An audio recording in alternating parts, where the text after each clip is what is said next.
आज के इस विश्व पर्यावरण दिवस के अवसर पर आयोजित कार्यक्रम में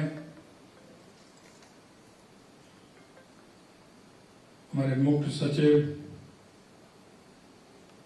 जिनको अभी आपने सुना, श्री सुधांशु पंत जी, अतिरिक्त मुख्य सचिव जल संसाधन विभाग श्री अभय कुमार जी, अतिरिक्त मुख्य सचिव वन एवं पर्यावरण श्रीमती अपर्णा अरोड़ा जी, अतिरिक्त मुख्य सचिव श्री शिखर अग्रवाल जी, प्रधान मुख्य वन संरक्षक राजस्थान श्री अर्जित बनर्जी और मुख्य सचिव राजस्थान राज्य प्रदूषण नियंत्रण मंडल श्रीमती विनीता सिंह जी, इस कार्यक्रम में आए सभी अधिकारीगण, सभी विभाग के कर्मचारीगण, उद्योग जगत से आए सभी महानुभाव, विद्यार्थी, सभी बालक बालिकाएं, आए हुए सभी आगंतुक, सबसे पहले तो मैं आप सभी को आज विश्व पर्यावरण दिवस के अवसर पर आप सभी को हार्दिक स्वागत एवं अभिनंदन करता हूं। ये दिवस ऐसा है कि जिसमें हम सभी को एक नागरिक होने के कर्तव्य की भी भान कराता है। हमारी प्रकृति के प्रति भी क्या कर्तव्य है। ये वो दिन है जो हमें पर्यावरण के प्रति अपने कर्तव्यों का स्मरण कराता है। यह दिन हमें पर्यावरण बचाने का संकल्प लेने के लिए प्रेरित करता है। इस वर्ष का विश्व पर्यावरण दिवस हमारी भूमि हमारा भविष्य विचार पर केंद्रित है। यह हमें याद दिलाता है कि धरती माता की ही हमारा एकमात्र आश्रय है। धरती माता हमारा एक आश्रय है, यह हम सभी को पता है, लेकिन हमारा उसके प्रति कर्तव्य क्या है, यह भी हमें जानना होगा और उसका संरक्षण हमारी सामूहिक जिम्मेदारी भी है। भारतीय संस्कृति में कहते हैं कि 5 तत्वों से यह शरीर बना है। क्षितिज पावक गगन समीरा, पंच तत्व यह बना शरीरा। इसमें पृथ्वी, जल, अग्नि, वायु और आकाश होता है और इनको हम पवित्र मानकर पूजा भी जाता है। ये इस बात का प्रतीक है कि मनुष्य प्रकृति का एक अंग है और उससे हम अलग नहीं हो सकते। और वो इसलिए कि हमारे हर कर्तव्य में ये हमें भान भी कराता है, हमें याद दिलाता है कि हमें हमारी प्रकृति का संरक्षण किस तरह से करना है। भारतीय संस्कृति में प्रकृति के साथ तालमेल बनाए रखने पर बल दिया गया है। वेद, उपनिषद और पुराण प्रकृति की पूजा और संरक्षण का संदेश भी देते हैं। हमारे यहाँ वृक्षों को पंचदेवों में से एक माना जाता है और उनकी पूजा की जाती है। हम तुलसी, पीपल, आम, अशोक, बल आदि की पूजा करते हैं। हमें पर्वत भी हम पूजते हैं। हम गोवर्धन जी पर्वत की परिक्रमा करना हमारी पर्वतों के प्रति श्रद्धा को दर्शाने का काम करता है। हम देखते हैं, हम नदियों को भी पूजते हैं, हम पर्वतों को भी पूजते हैं, वृक्षों को भी पूजते हैं। उसका कारण हम प्रकृति को सजोने का काम करते हैं। हमारे उसमें संदेश है कि ये आपके साथ है, ये प्रकृति है और इस प्रकृति को संभालना हर नागरिक का कर्तव्य भी है। हम देखते हैं राजस्थान के लोक देवता, त्योहार और परंपराएं ये सब पर्यावरण के संरक्षण को प्रोत्साहित करती है। कई राजस्थानी समुदायों में वर्षा ऋतु के स्वागत और जल संरक्षण के लिए विशिष्ट उत्सव और पर्व मनाए जाते हैं। नदियों को हमने माता का दर्जा दिया है। हम अपनी बोलचाल में माँ गंगा जी, माता गंगा जी बोलते हैं, माँ यमुना जी बोलते हैं, माँ नर्मदा जी बोलते हैं। और यही नहीं, हम उनको उसी भाव से पूजा भी करते हैं।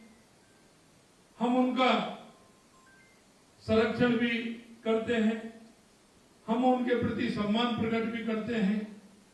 इससे पता चलता है कि हमारी भारतीय जनमानस में नदियों के प्रति कितना सम्मान है।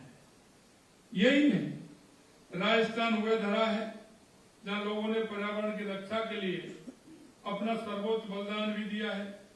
हमारे यहाँ जो कहा जाता है कि सिर साठे रुख रहे तो भी सस्तो जान, ये कहावत है। यानी सिर कटने से भी अगर वृक्ष बच रहा है तो ये सस्ता सौदा है। ये हमारी राजस्थानी में हम इसे कहते हैं।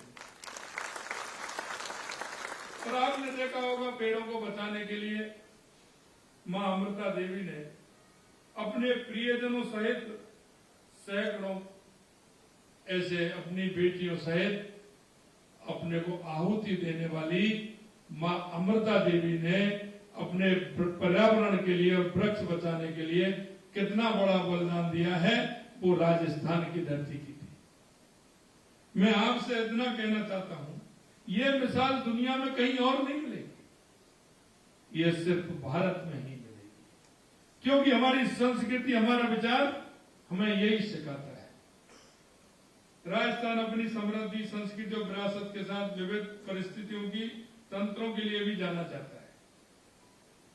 थार का विशाल मरुस्थल, अरावली की पहाड़ियां, अमृत रूपी जल देने वाली नदियां और झीलें राजस्थान के प्राकृतिक सौंदर्य को अनूठा चित्र बनाती है। ये परिस्थिति की तंत्र वनस्पतियों और जीव जंतुओं की एक समृद्ध संपदा का घर भी कहा जाता है। विश्व पर्यावरण दिवस हमें यह आह्वान करता है कि हम प्रकृति के साथ तालमेल बिठाकर रहना सीखें। और ये हमारी, क्योंकि आप देखते हैं सुविधा तो सभी चाहते हैं, और जैसा हम बनते हैं, जैसा हम सोचते हैं, मन भी हमारा वही सोचता है। लेकिन हम उसको दूसरे रूप में लेते हैं तो मन को समझाना भी पड़ता है। हम देखते हैं कि हमारा एसी जब चलता है तो 20-21 उस पर हम चलाते हैं, लेकिन उसके साथ हम क्या करते हैं कि चादर और कंबल भी ओढ़ते हैं। यह मैं आपको वो बता रहा हूं कि जो जिसमें हम पर्यावरण का छोटा उदाहरण होता है, लेकिन उसमें हम कितनी बड़ी, अगर हम थोड़ा सोचेंगे तो बहुत बड़ी बचत हम उस पर्यावरण को सुधारने में हम करेंगे। अभी हमारे मुख्य सचिव जी बता रहे थे, उन्होंने तो कम देखा होगा, मैं गांव में देखता हूं, जब जाते हैं तो वो पानी की नली चलती रहती है और उसकी बुर्स चलती रहती है, और वो पानी उस मंजन के लिए कितना उपयोग में आता है, और उसके इस इंतजार से कि मैं इसको बंद ना करके चलती रहे, उसका कितना पानी का धोवन होता है। ये छोटी छोटी बातें होती हैं। हम अगर चादर नहीं ओढ़े और एसी को अगर हम 24, 25 पर, 26 पर चलाएं तो हमारा काम तो उससे भी चल जाता है।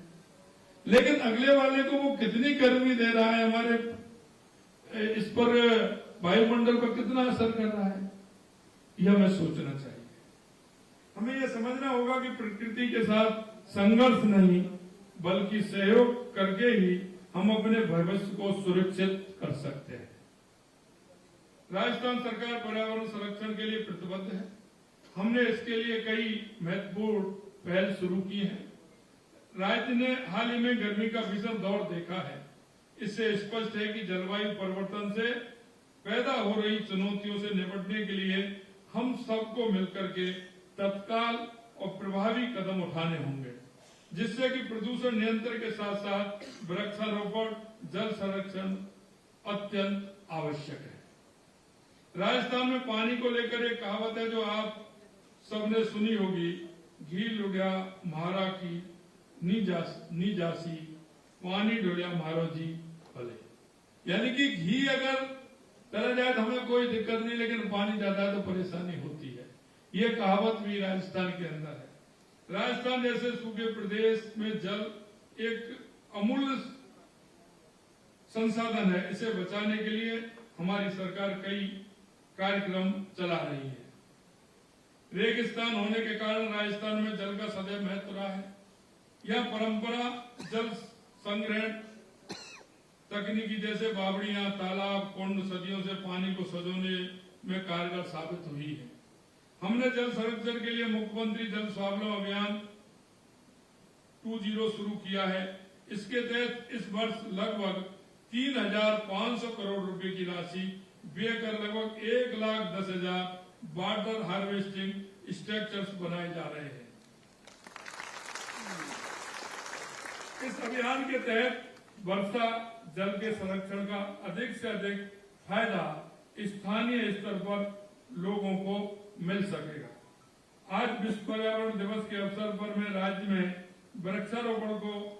वृक्षारोपण बढ़ाने के लिए मुख्यमंत्री वृक्षारोपण महाअभियान प्रारंभ करने की घोषणा भी करता हूं। इस अभियान के तहत इस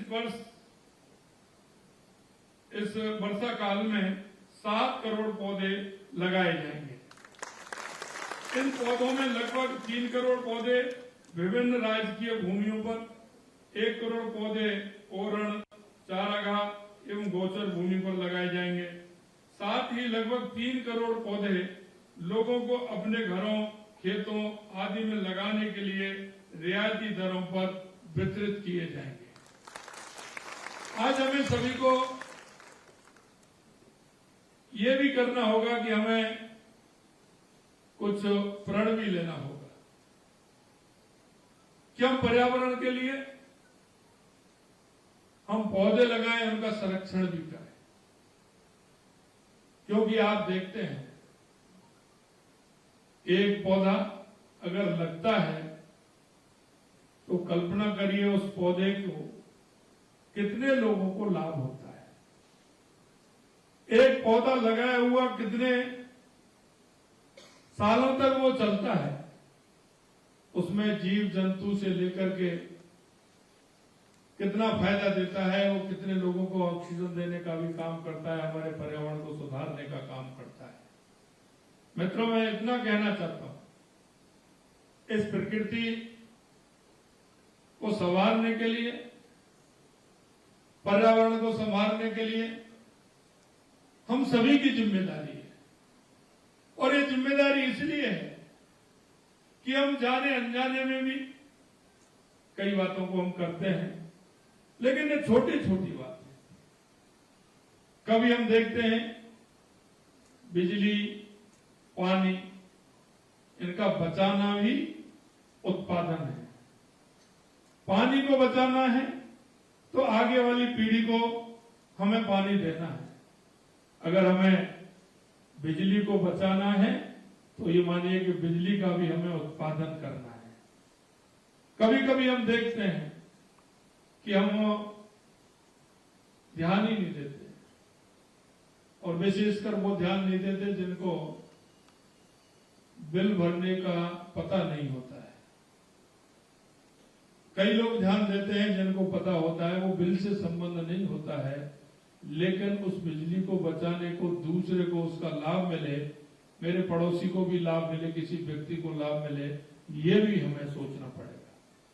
मैं आपसे इस मौके पर इतना कहना चाहता हूं कि हम सभी इस पर्यावरण दिवस के अवसर पर छोटी छोटी बातों को ध्यान में रखते हुए इनका हम प्रचार प्रसार भी करें।